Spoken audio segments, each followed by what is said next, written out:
دا منافقان ویریږي چې چیرته په مسلمانانو باندې کومه داسې سوره نازله نشي چې د هغو د زړونو راز را برملا کړي.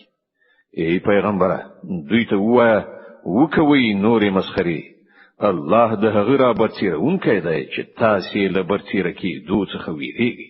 کله دوی نه پوښتنه وکړي چې تاسې څه خبرې کولې، نو سمدلاسه به ووایي چې موږ خو ټوکې مسخرې او ساعتیري کوله.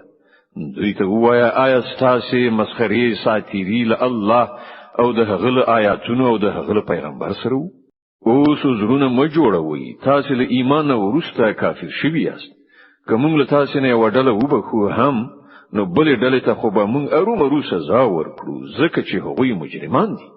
منافقان نارینه او منافقان ښځې ټول یو د بل په څیر دي، په بدۍ امر کوي او له نیکۍ نه منع کوي او خپل لاسونه له خیر نه موټی کړی ساتي. دوی الله هیر کړ نو الله هم هغوی هیر کړل. په یقیني ډول دا منافقان هم دوی فاسقان دي. د دې منافقانو نارینه او ښځو او د کافرانو لپاره الله د دوزخ اور وعده کړی ده چې په هغه کې هغوی تل اوسیږي. همغه د دوی لپاره مناسب دی. پر هغو باندې د الله نفرین دی او د هغو لپاره نه ختمېدونکی عذاب دی. ستاسې رنګ رونق همغه دی چې ستاسې د پخوانیو. هغوی له تاسې نه د زیات زور، زیاتو شتمنیو او زیاتو اولادونو خاوندانو. نو هغوی په نړۍ کې خپله برخه مزې چرچې وکړي او تاسې هم خپله برخه مزې چرچې همغسې وکړئ لکه چې هغوی کړي وي، او په همغسې خبرو اترو کې تاسې هم بوخت شوئ لکه چې هغوی پکې بوخت شوي وو. نو د هغو عاقبت دا شو چې په دنیا او آخرت کې د هغو ټول کړه وړه ضایع شول او همغوی په تباهۍ کې دي. آیا دې خلکو ته د خپلو مخکنیو تاریخ نه دی رسېدلی؟ د نوح د قوم، د عادیانو، د سمودیانو، د ابراهیم د قوم، د مدین د خلکو او د هغو کلیو چې نسکور کړای شول. د هغو پیغمبرانو هغو ته له ښکاره څرګندو نښانو سره راغلل. بیا دا د الله کار نو چې پر هغو باندې ظلم کړی وای، خو هغوی په خپله په خپلو ځانونو ظلم کوونکي وو. مؤمنان نارینه او مؤمنانې ښځې دا ټول د یو بل دوستان دي. په ښو چارو امر او له بدیو نه منع کوي، لمونځونه قایموي، زکات ورکوي او د الله او د هغه د پیغمبر اطاعت کوي. دا هغه کسان دي چې پر هغو باندې به د الله رحمت نازلي. بېشکه الله پر ټولو بر لاس او د حکمت خاوند دی. له دغو مؤمنانو نارینهو او ښځو سره د الله وعده ده چې دوی ته به داسې باغونه ورکړي چې تر هغو لاندې به ویالې بهیږي او دوی به پکې د تل لپاره اوسیږي.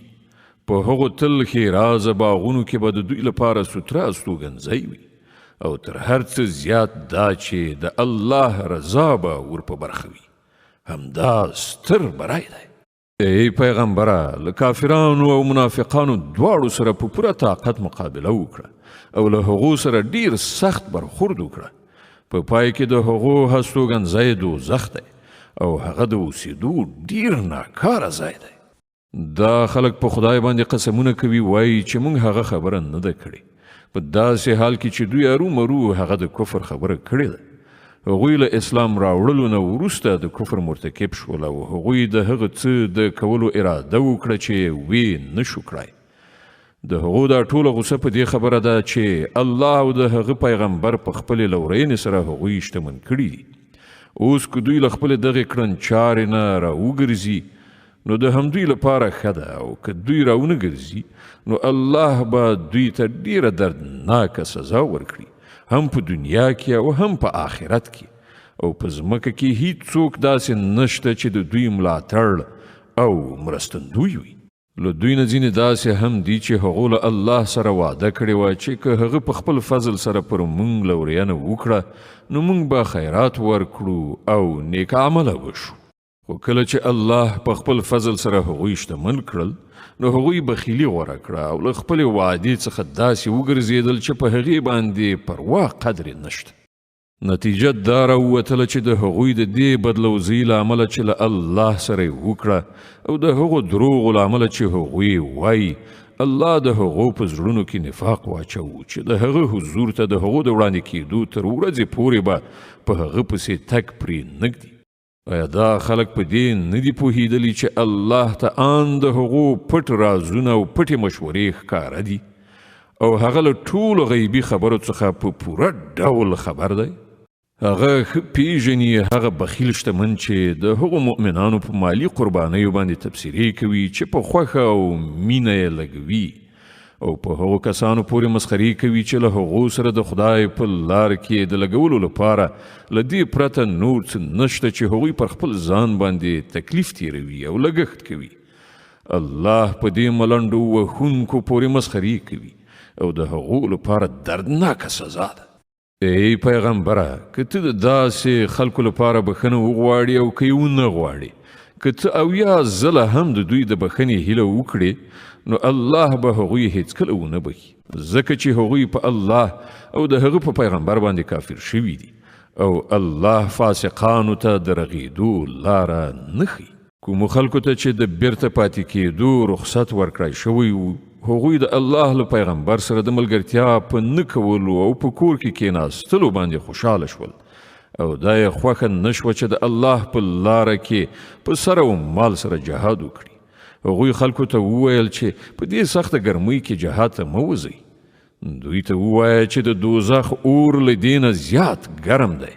کاشکې له هغو سره د دې شعور وای. اوس په کار ده چې دا خلک خندا کمه کړي او وژاړي زیات، ځکه کومه بدي چې دوی کوي د هغې جزا همداسې ده چې دوی ته پر هغې باندې ژړا پکار ده.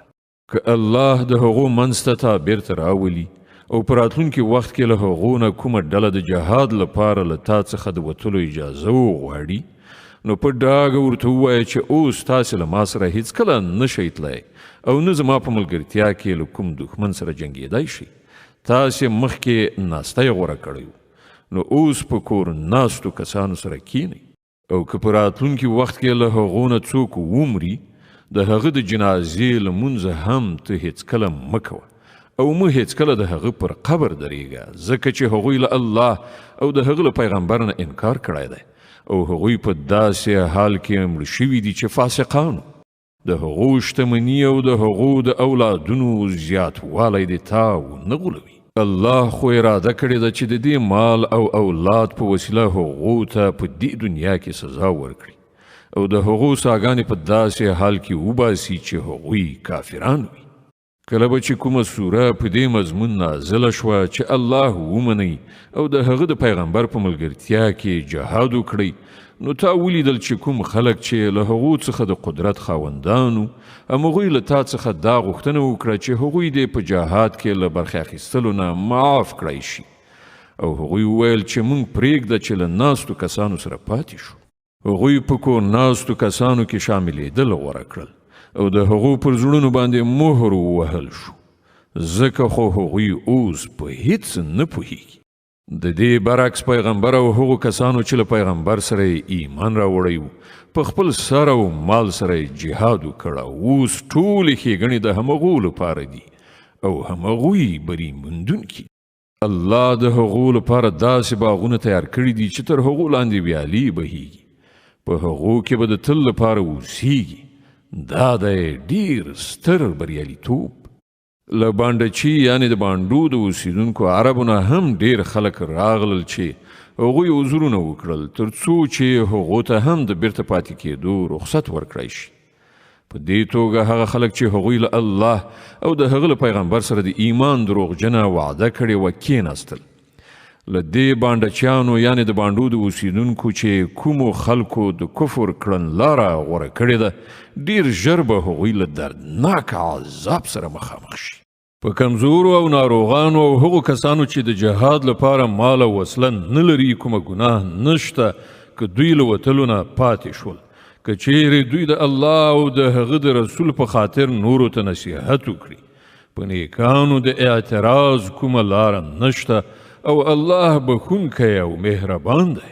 په همدې ډول په هغو خلکو باندې هم د کوم اعتراض ځای نشته چې هغوی په خپله راغلي له تا څخه یې غوښتنه کړې وه چې زموږ لپاره د سپرلۍ برابرې کړی شي، او کله چې تا وویل چې زه ستاسې لپاره سپرلی نشم برابرولای نو هغوی مجبور شول بیرته لاړل او حال دا و چې د هغو له سترګو اوښکې بهېدلې او هغوی په دې خبره ډیر ځورېدل چې هغوی په خپل مصرف سره په جهاد کې د ګډون کولو وس چار نه لري